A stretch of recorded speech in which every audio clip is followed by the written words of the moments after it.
Çəkmirəm, siz gedin. Hüseyin səhərdən oynayır.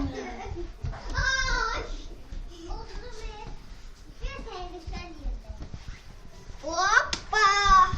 Gidiyorum.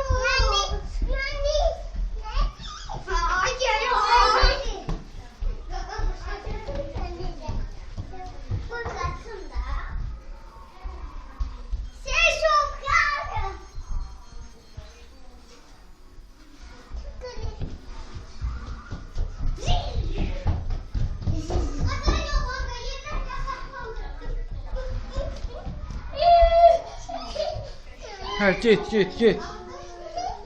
Ne oldu? Ne oldu axı? Axı ne oldu senin? Cavit, dayan. Niyə dəlli eləyirsiniz siz? Heç nə eləmədik. Hə? Ulduz oynayırdıq Qatarda. Ay ağlama. Dur ayağa, dur. Kupa kazanmıştık. Dur. Yox.